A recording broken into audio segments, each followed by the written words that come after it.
Today, no Robert, no Kendall, just us. I don't know why they do this. Do they trust me that much? I don't trust me that much. I've been really looking forward to this, guys. I'm really going to take advantage of this. As Jeff says, it's my favorite thing that he's ever said, probably. He says, when the cats are away, the mice will get slain in the spirit. So we're going to go for it this morning, guys. And today, since there is literally nobody to oppose me, like no one's going to stop me, I'm going to talk about a forbidden topic. I know, it's forbidden. It's like hush-hush around here. All the other pastors, this is something that they kind of aspire. It's a thing that they aspire to be, but I think, I'm going to go on a limb here, and I'm going to say, I think I'm the only one who's actually ever achieved it, okay? This is an ancient technique that was practiced by the very first humans, but has long since been forgotten by our society. And be forewarned, my friends, this is a very, very difficult technique to master. And sometimes it's really uncomfortable. What I want to talk to you about today is the ancient technique of doing less. Whoa. You guys are like, oh my gosh. Hey, so I got some applause. It's been like, yeah, do less. See, as a Hawaiian, I consider myself a lead authority on this concept we call chilling out or relaxing. We do so much stuff around here, and I know that the words do less, when I say that, many of you are like, I saw it in your faces, you're like recoiling in fear and disgust. And I understand. We've been brainwashed by our society to do more and be more and get that grind and go for it. And so when I say do less, some of you guys just shake with anxiety, like I can't not do, I must do. But we're going to talk about slowing down a little bit. And we have this high performance disease that has afflicted so many of us that you guys, I've heard it a ton, are raving about this book. It's called The Ruthless Elimination of Hurry. Have you heard about this book? Have you read this book? Have you heard about it or read it? Raise your hand. All right. Moment of authenticity here, folks. I've never actually even read this book, okay? I really want to read it, okay? But every single time I ask someone if I can borrow it, they're like, oh, sorry, I don't have time to give it to you. Or they do have it, but they have it on audiobook because they actually never had time to read it, and they got to read it, listen to it on their commute or something like that. And I'm like,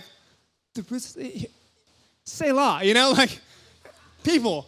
And we do so much in our lives. I mean, if you think about the average young adult, okay? Let's just put your minds in the average young adult's shoes. And I walk this. I used to work in the corporate world, and this is basically how it goes. You wake up at 6:30. You have some FaceTime, you have some breakfast, you get ready for work, drive to work at 7:30, you get there at 8, and you spend 8 hours of your day there, right? And you take a lunch break, so you get off maybe around 5, you get back in the car, you drive home, sit in traffic, because there's always traffic, you get home around 6. Now this is the interesting part. You have one choice here, right? You get to do one thing. You can either make your dinner and eat it. That's your one option. Second option is that you can try to be healthy and go to the gym and work out. Third option is that you can go to some church event. But here's the kicker. You can't do all three. You can only do one. And so you have to choose which one you want to do because you'll probably get done around 9, and then you get ready for bed, and then you go to bed at 10:30 to wake up at 6:30 and do the whole thing all over again. And that is just the young adult. Parents, Godspeed. I don't know how you do it. We are not trying to have kids anytime soon. Let's put it that way. I want to introduce to you guys today a biblical concept of only doing what is asked of you. It's called obedience. And I want to make a suggestion that doing more than what is asked of you is called disobedience. Because even the right thing at the wrong time is still the wrong thing. And as we start our Decluttering the Soul series, we're going to have a whole series on this, folks. I want to kick us off with my word today, it is called the Ruthless Elimination of Disobedience. All right? So let's open up our Bibles. If you have your Bibles, turn to 1 Samuel chapter 15. We're going to start on verse 1. And strap in, because we're just going to hit this whole story so we have context, and then we'll talk about it right after, okay? So 1 Samuel chapter 15, I'm going to read this for us. Samuel said to Saul, I am the one the Lord sent to anoint you king over his people Israel. So listen now to the message from the Lord. This is what the Lord Almighty says. I will punish the Amalekites for what they did to Israel when they waylaid them as they came up from Egypt. Now go, attack the Amalekites and totally destroy all that belongs to them. Do not spare them. Put to death men, women, children, infants, cattle, sheep, camels, and donkeys. Whew. So Saul summoned his men and mustered them at Telaim, 200,000 foot soldiers and 10,000 from Judah. Saul went to the city of Amalek and set an ambush in the ravine. Then he said to the Kenites, go away, leave the Amalekites, so that I do not destroy you along with them. For you showed kindness to all of the Israelites when they came up out of Egypt. So the Kenites moved away from the Amalekites. Then Saul attacked the Amalekites all the way from Havilah to Shur. I'm sure you all know how far that is. I don't have to explain it. I'm kidding. All the way from Havilah to Shur, near the eastern border of Egypt. And he took Agag, king of the Amalekites, alive, and all his people he totally destroyed with the sword. But Saul and the army spared Agag and the best of the sheep and cattle, the fat calves and lambs, everything that was good. These they were unwilling to destroy completely, but everything that was despised and weak they totally destroyed. Then the word of the Lord came to Samuel. I regret that I have made Saul king, because he has turned away from me and has not carried out my instructions. Samuel was angry. He cried out to the Lord all that night. Early in the morning, Samuel got up and went to meet Saul, but he was told, Saul has gone to Carmel. There he has set up a monument in his own honor and has turned and gone down to Gilgal. When Samuel reached him, Saul said, the Lord bless you. I have carried out the Lord's instructions. But Samuel said, what then is this bleating of sheep in my ears? What is this lowing of cattle that I hear? Saul answered, the soldiers brought them from the Amalekites. They spared the best of the sheep and cattle to sacrifice to the Lord your God, but we totally destroyed the rest. Enough, Samuel said to Saul. Let me tell you what the Lord said to me last night. Tell me, Saul replied. Samuel said, although you were once small in your own eyes, did you not become the head of the tribes of Israel? The Lord anointed you king over Israel, and he sent you on a mission saying, go and completely destroy those wicked people, the Amalekites, wage war against them until they had been wiped out. Why did you not obey the Lord? Why did you pounce on the plunder and do evil in the Lord's eyes? But I did obey the Lord, Saul said. I went on the mission the Lord assigned me. I completely destroyed the Amalekites and brought back Agag, their king. The soldiers took sheep and cattle from the plunder, the best of what was devoted to God, in order to sacrifice them to the Lord your God at Gilgal. But Samuel replied, does the Lord delight in burnt offerings and sacrifices as much as in obeying the Lord? To obey is much better than sacrifice, and to heed is better than the fat of rams. For rebellion is like the sin of divination, and arrogance like the evil of idolatry. Because you have rejected the word of the Lord, he has rejected you as king. Wow. That's quite a story, and to sum it up, basically, the Lord gives Saul this message, or a commandment. He says, go and destroy all of this stuff. And Saul, he goes out there, but he thinks that he can do a little bit better. He sees all this great stuff, and he's like, wait, I don't understand why I need to destroy all of this stuff. We can take it, and we can sacrifice it to God. And honestly, it's kind of a good thought, you know? It's not like it's bad what he was trying to do. He was just like, I'm going to take all this stuff and sacrifice it. But the problem here is that Saul said, I can do better than what God has commanded me to do.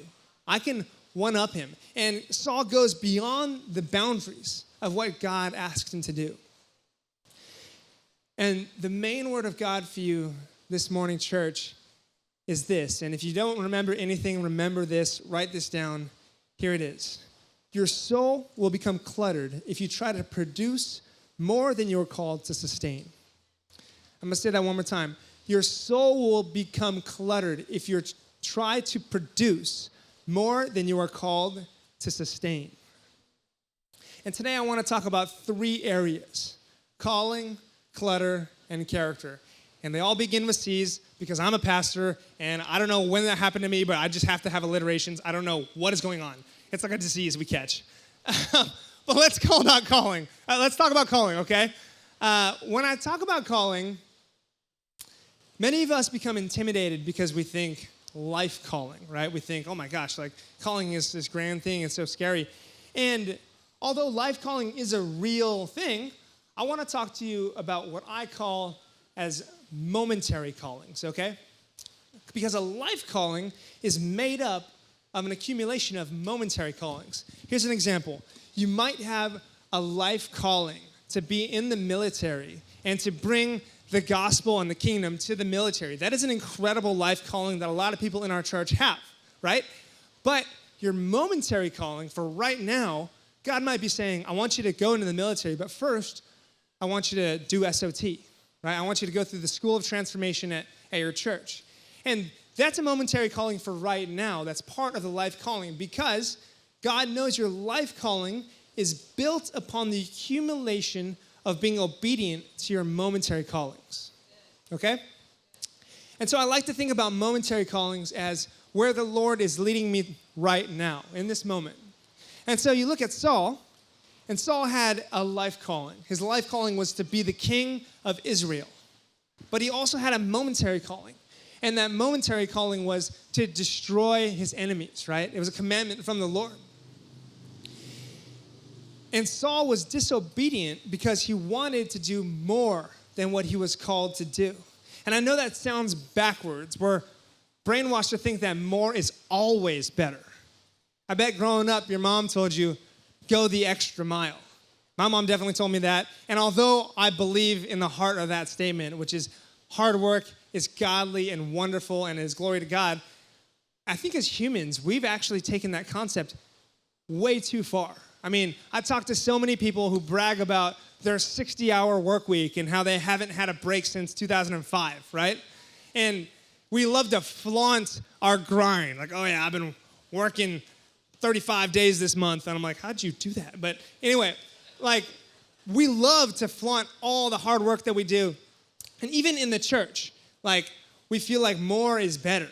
You know, I talk to people, or I have it in my mind sometimes, like, oh, if I lead a life group, if I do SOT, if I disciple 12 people, if I volunteer at church, if I babysit the pastor's kids, then maybe God will be more proud of me than if I just did one of those things. And that's not true. That is not the case. It doesn't matter how much you give, because obedience is better than sacrifice. And oftentimes we're trying to produce a lot more than we're called to sustain. And so what it really comes down to is this calling versus capacity paradigm. Capacity being how much you can actually produce, how much you can actually give. And we're often cluttering our lives and our souls because we don't understand that there's a really delicate balance between calling and capacity. And it's Corrie ten Boom that says, if the devil can't make you bad, he's going to make you busy. And so I want to show you this graphic I made for you so we can understand this calling versus capacity paradigm a bit better. I call this my decluttering decision chart. And if you're taking notes today, I would encourage you to draw this because it is awesome for making decisions on how to declutter your soul. Okay? So let's look at my chart here. We have the 2 columns. We have no capacity and capacity. Then we have the 2 rows, not called and called, okay? So let's use, and I'm just going to use my life for an example. Let's pull a random example. Let's say I have this desire. I wake up tomorrow and I just have this desire to serve in kids ministry. Maybe we've been hanging out with some kids. Yeah, kids ministry, amazing. We love kids ministry. All you kids workers, proud of you. But let's just say I wake up personally with a desire to serve in kids ministry. Well, I need to look at the chart because I know that I am called to young adults. That's my job. That's what I'm called to. That's what the Lord has spoke over me. So I look at the chart and I go, okay, well, I'm not called to kids ministry. That's just not my calling. Maybe it's something I want to do, but it's not what I'm called to right now, at least. Watch, God's going to get me. He's going to be like, you're called now. I'm just kidding. But right now, I'm not called to kids ministry, okay? And then I look at my life, and I go, wow, do I even have the time or capacity to serve in kids ministry? I'm like, honestly, no. I don't have the time to invest in these kids, and they need time to invest in them. And honestly, I don't have the emotional or mental capacity to add that to my life. So I fall right here for volunteering in kids. Not called, no capacity. And I call that zone 1, okay? Zone 1, this is the do not do zone, okay? If you have areas in your life that fall into zone 1, that is the get those out of your life zone. Do not do those things because you're not called to them and you don't have the time for them, okay? Those are the things that are cluttering your soul. Now let's move on to zone 2. Let's just imagine that because of this message, all you guys say, yeah, and you all quit being kids volunteers, and our kids ministry crumbles, and then I get fired. So, which, please don't do that. Kids ministry is great. You should all volunteer. But let's say I get fired, and I have all this free time now. And I'm like, okay, well, I don't have a job, so I got the capacity, but I'm still not called to kids. I'm called to young adults, but I got time to serve in kids now. That's zone 2. Not called, but I have capacity. Zone 2 is a super fun zone because zone 2 is where we get to do a lot of the freedom stuff, the stuff that we like to do. It's recreational activities. It's the good zone. And so I think about some things that come out of zone 2. Things like some people, it's SOT, right? School of Transformation. Some people, they're not like, I don't feel like a call from God to do SOT, but I have Tuesday nights free, and so I'd like to, right? And so sure, that falls in zone 2. Go ahead, do it, right? A lot of people leading life groups. It's not like God parted the heavens and said, lead a life group. They're just like, I just wanted to give back in some way, and so I had the time to do it. I had the capacity, and so I wanted to do it. It's not like I'm called, but I have capacity. Those are zone 2 options, and that is awesome. But if you're in zone 2, I would encourage you to seek zone 4 items. But we'll get there in a second. Let's move to zone 3. Called, no capacity, okay? Let's just say God did open the heavens and say to me, Hudson, you've had it all wrong this whole time, you idiot. You're supposed to be in kids ministry, not young adults. And I'm like, oh my gosh. Well, I've filled my life with young adult stuff, so what do I do? Here's the deal. If I have no capacity, but I'm called, this is huge, because if you're called by God, you need to do whatever it takes to move into zone 4, right, which is called capacity. So what you have to do is get rid of zone 1 and zone 2 items. You hear me, church? You have to remove zone 1 and zone 2 items to make room to move into zone 4. And let me give you an example from my life, actually, that is taking place right now. Earlier, when they asked me to preach today, I looked at my life and I said, wow, that's kind of a crazy time, because I had just been coming back from Oaxaca, our mission trip, and as I landed, which I'm already behind because we took some time off to go there, I had to catch up on all this stuff, and then we had one of my best friend Ridge's weddings, right? Ridge got married last week. It was awesome. He got married, so I was like, sweet. But that was a week of wedding festivities. And then the day after, I had to drive out to Flagstaff for another wedding, which is just crazy, you know? And then we came back, and then I've got another wedding tomorrow. And so we've been kind of in the ringer of just like, not that weddings are bad. We love weddings and all good stuff. But I had a lot of stuff on my plate, and I was like, you know what? If it's possible, could I just preach a different week? Because this is kind of a crazy time for me.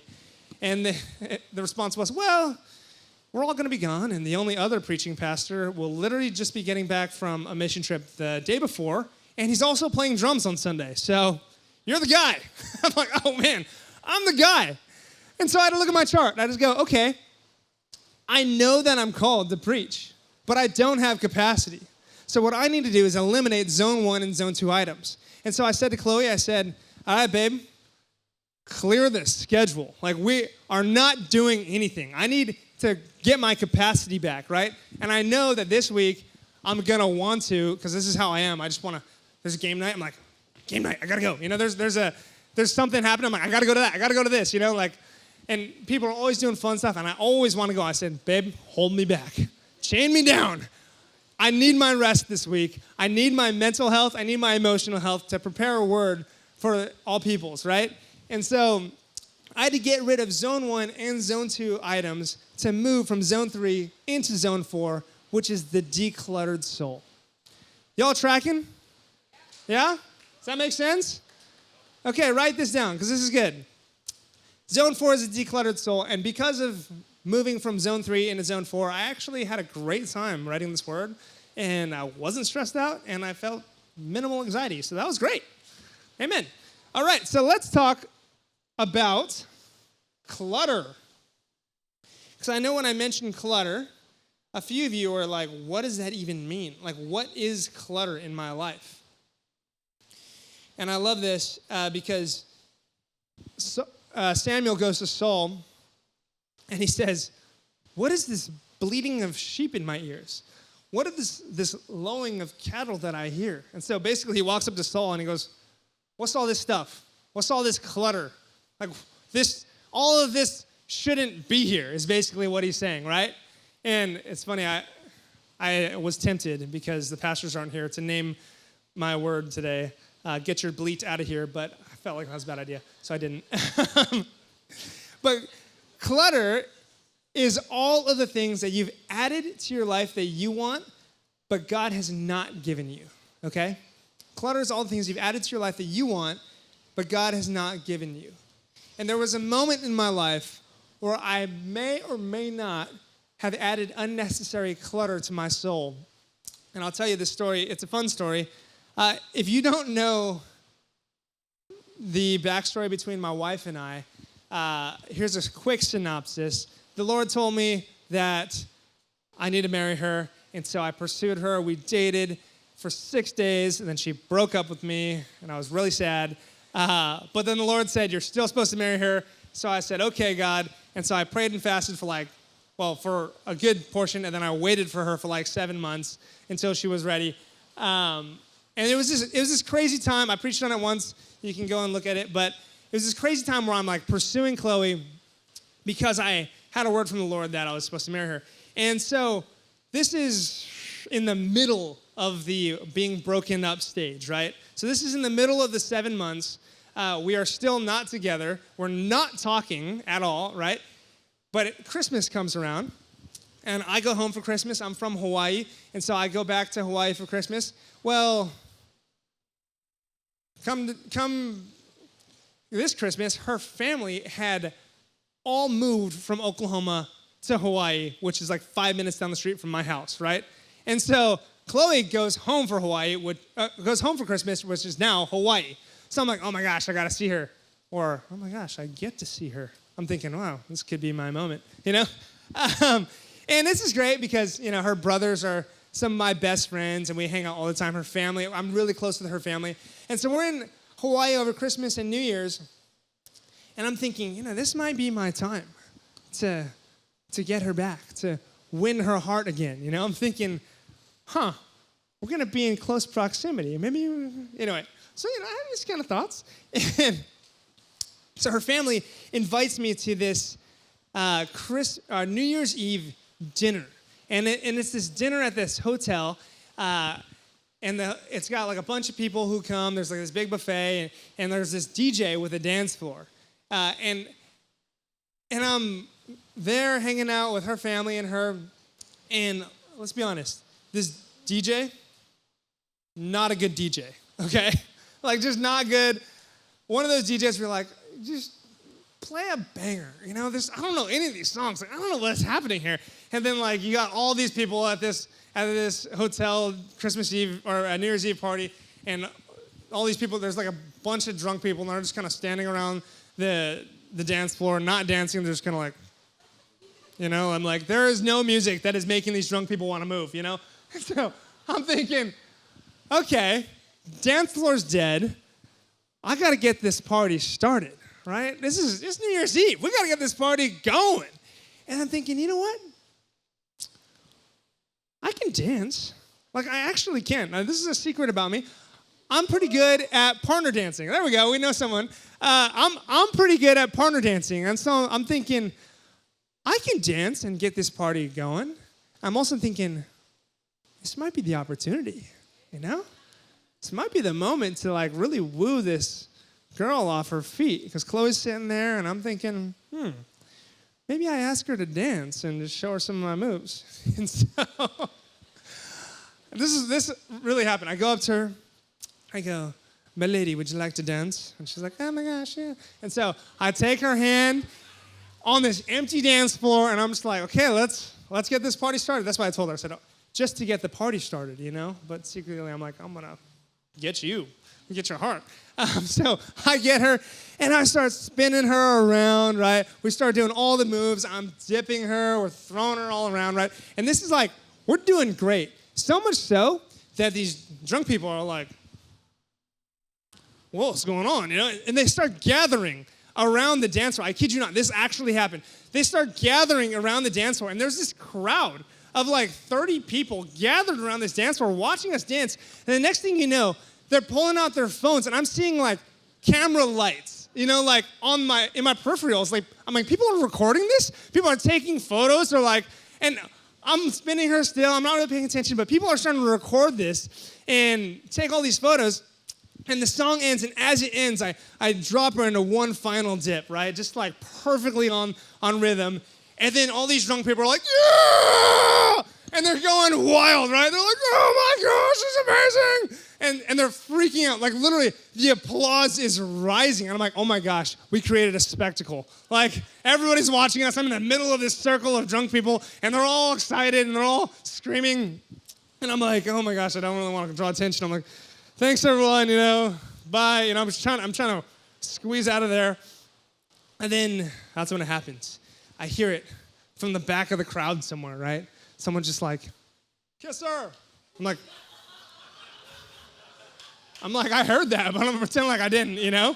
But the thing is, someone else in the crowd had heard that person say it, so that person's like, that's a great idea. They're like, kiss her!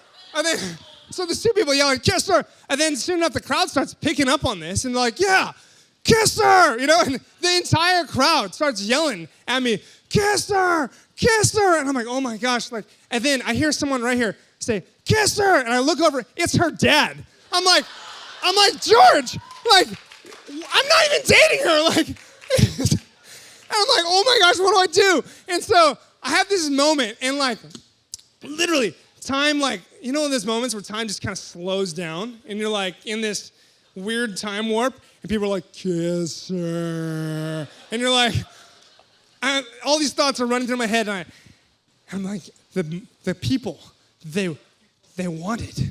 The mob, they're crying out for it. And I look over at Chloe, and she's looking up at me with those beautiful eyes. I'm like, oh, I can't look there, you know? I'm just like, it would be the perfect end to this cinematic moment, you know, where he dips her and just kisses her, and she falls in love with him again, and everyone will go wild, and I'm having these thoughts in my head. I'm like, I could do it. I could actually do it. This could be my moment. And then I think, hold on. We're not even dating. Like, I don't even have permission to do this. Like, we're not dating. I shouldn't do this. And honestly, if I do this, like, I've spent these past few months, like, really trying to grow myself and heal. And if I do this, that will ruin everything that I've done these past few months. But then I'm like, but it's worth it. You know? But one more kiss, it's worth it, you know? Like, and I'm like, oh my gosh, what do I do? And so I'm having this moment, and so I'm like, do I do it? Do I not do it? And I look at her, and I look into those beautiful eyes. And then I'll tell you what I did later. You see, when I'm in that moment, I was thinking, if I do this, this will add so much unnecessary clutter to my life, right? But that's where a lot of us are. We're like, if I do this, this is going to add clutter to my life. But a lot of you are like, but it's worth it, you know? But it's worth it. And that's what I was thinking. I'm like, this is worth it. And there's things that you have or want that God has not given you, and they might be good things, they might be bad things, but you asked God for it, He said no, and you're like, well, I'm going to take it anyway, right? And you do that thing that God has not called you to do. And some examples of that might be a relationship, right? Some of us, we ask God, should I date this girl? And he's like, probably a bad idea. And you're like, what? And you go ahead and do it anyway, right? And so it could be a relationship, could be a financial burden. Maybe you're like, oh, that car is really nice. I don't have the bank account for it, but I could take a loan. And God's like, bad idea. You're like, I'm going to take a loan. And you go ahead and take a loan. Now you're in financial burden. And it's cluttering up your soul. Or sometimes it's a time commitment, right? You just don't even have the time for yourself. But when that person calls and they need a favor, you're like, okay, here I go, And you don't have, it's cluttering you up. And this is a big one, guys. It's called sin. And I kind of added this last second because this is just a no-brainer. Like, if you got sin in your life, that is definitely cluttering your soul. If you're feeling all twisted up inside and you got sin in your life, well, get that out so you can have a decluttered soul. That could be anything. That could be pornography. I mean, if you're dealing with pornography, get that out of there. That could be an impure relationship. That could be a lust for money. Like, a lot of these things, like, will clutter our souls up and get us all twisted up inside. And there's areas in your life where you don't have the capacity for it and you're not called to it, and you got to get those out of your life. Sin is one of them. And so what do we do? Like, what do we do with all the clutter? Because I know how it feels.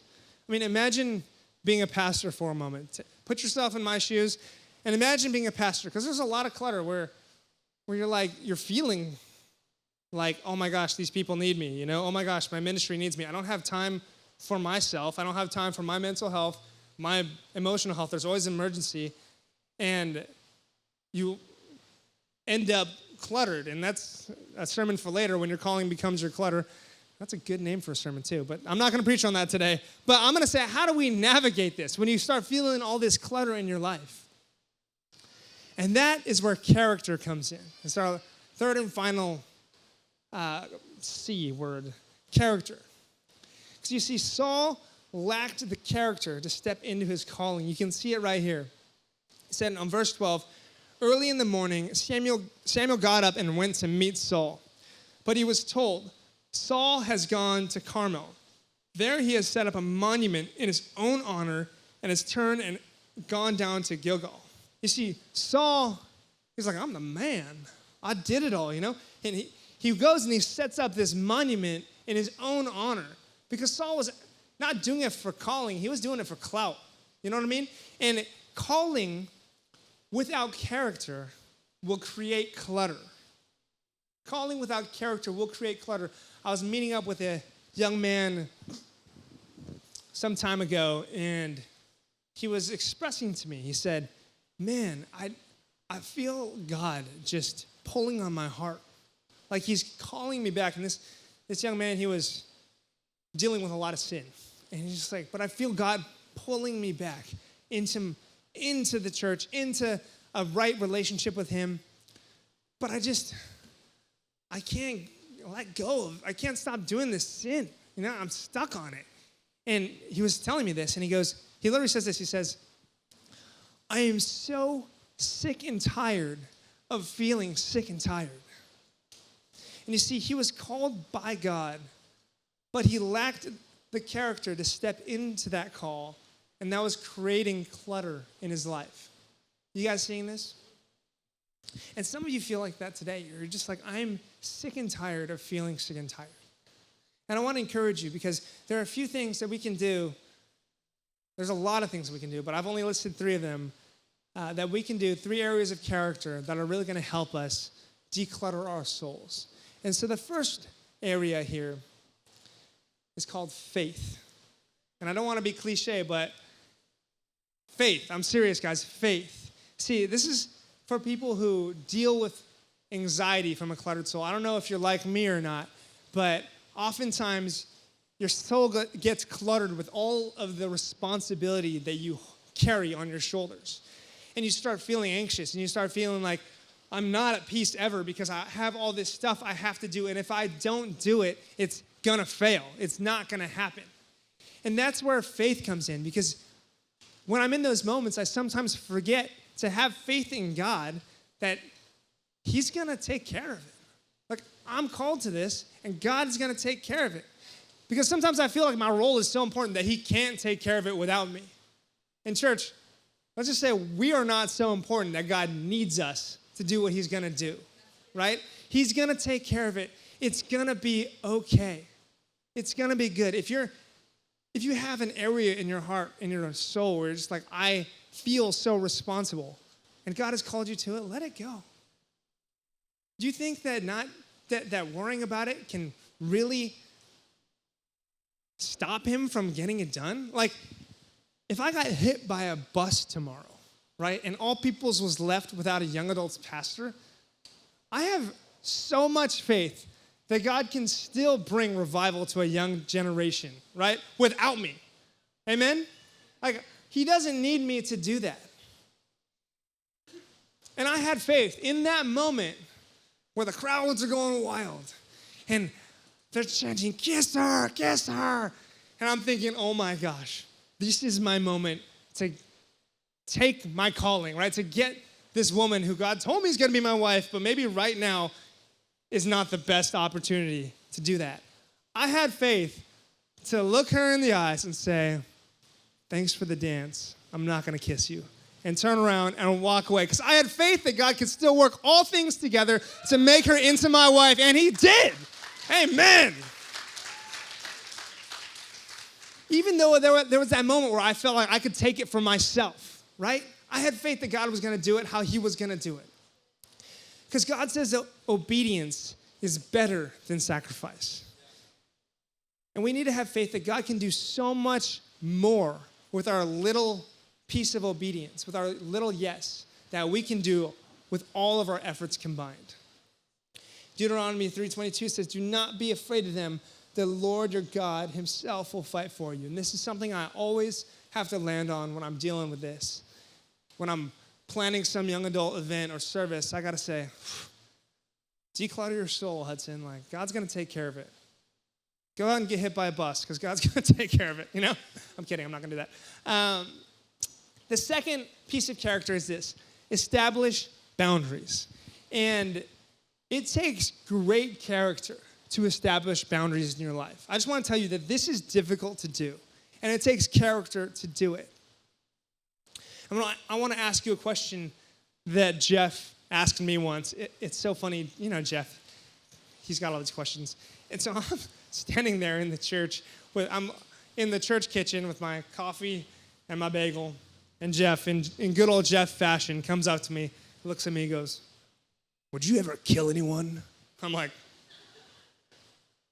holding my coffee, like, do I look like I would? I don't know. Am I threatening right now? You know? And he goes, then why would you dishonor the Sabbath? I'm like, oh, zing! Like, that is so good, Jeff. Because do not murder is part of the 10 Commandments, but what is also part of the 10 Commandments is honor the Sabbath, right? And so often we're like, oh yeah, don't murder. That's a heinous crime. But we forget about honoring the Sabbath, which is a commandment that God gave us, one of the 10, to take a day of rest. And oftentimes we totally disregard that. And so part of keeping or establishing good boundaries is keeping the Sabbath, okay? And Sabbath was ordained by God for you. It was given to us as a gift. It says in Mark 2:27, then he said to them, the Sabbath was made for man, not man for the Sabbath. It was given to us because it's good for us. Studies show that people who honor the Sabbath show better mental and physical health. And honoring the Sabbath looks different for each of us, but at All Peoples, we like to say, if it feels like work, don't do it. Okay? If it feels like work, don't do it. I was laughing with a conversation that I was having with Jason, our college pastor. He's in the middle of a house project, and he was saying, you know, sometimes on my day off, I just don't want to work because it feels like work. Like, I just don't want to do it, and so I don't. I go and do something else that doesn't feel like work. But he goes, but other times on my day off, sometimes it's really therapeutic to just work with my hands and get in there and build something. And then I will. So it's so funny, you know, sometimes it's the Sabbath, sometimes it's not. But the Sabbath looks different, but the point of this is take your day of rest. And if it feels like work, don't do it. And that's a commandment, not from me, but from God, okay? Next thing under the umbrella of establishing boundaries This is going to be a hard one for you guys, okay? It is okay to say no. You guys are like, oh my gosh, really? And guess what? We're all going to practice doing this together, okay? We're going to say no. So ready? 3, 2, 1, no. Man, this is hilarious. Some of your faces are just like, no, maybe. Like you just can't say no. It's so funny. Well, today, church, I'm going to give you the spiritual gift of no. Receive it. Take it home with you. It's kind of like the gift of tongues, but instead of shalala, it's na-na-na. Yo, I'm for sure getting fired. It's okay. God likes good humor. Sorry, guys. Oh, man. One time I invited a friend of mine to an event, and I love this because instead of the classic runaround that everyone always gives you, everyone's always like, oh, I'm busy, or I got family in town, or whatever, this guy was just like, nah. I'm like, what? He's like, I'm not busy, but I just need time for myself. I'm like, dang, I respect that. Like, come on, give me the gift of no. Like, no. And so, guys, I'm telling you, we got to build proper boundaries. That's part of character, right? That's part of decluttering our soul. Build proper boundaries. Use the chart that I gave you to establish, okay, what am I going to say no to? What can I say yes to, even if I'm not called to? But use the chart I gave you. And my last point of character is this. Let go of guilt. Let go of guilt. Because you should not feel guilty for being obedient to God, okay? Verse 24 says this, then Saul said to Samuel, I have sinned. I have violated the Lord's command and your instructions. I was afraid of the men, and so I gave in to them. And we often clutter our lives because we are afraid of what other people think. We feel guilty for breaking off that relationship that we know that we're not called to. We feel guilty for quitting that job when the Lord is calling us somewhere else. And we feel guilty oftentimes because we feel like we are letting other people down. And I want to say let go of that guilt. If God is not calling you to it, if God is calling you away from it, and you don't have the capacity for it, do not feel guilty for being obedient to what God is calling you to. And by being obedient, it's actually better for those people who you think you're letting down. It's actually better for them to be obedient to God rather than to please them. You'll notice that Saul's men, when he tried to please them, they were left without a king. They were left without leadership. He was stripped from his kingly duties. And so these people, his men, were left worse off than if Saul would have just been obedient to God. And so remember, to be the best father or mother or child or sibling, coworker, anything, you need to walk in what God has called you to walk in. And this is the hard part. Nothing more and nothing less, okay? Because then, when you do that, you will be emotionally and mentally healthy, and your soul will be decluttered. Why don't we stand?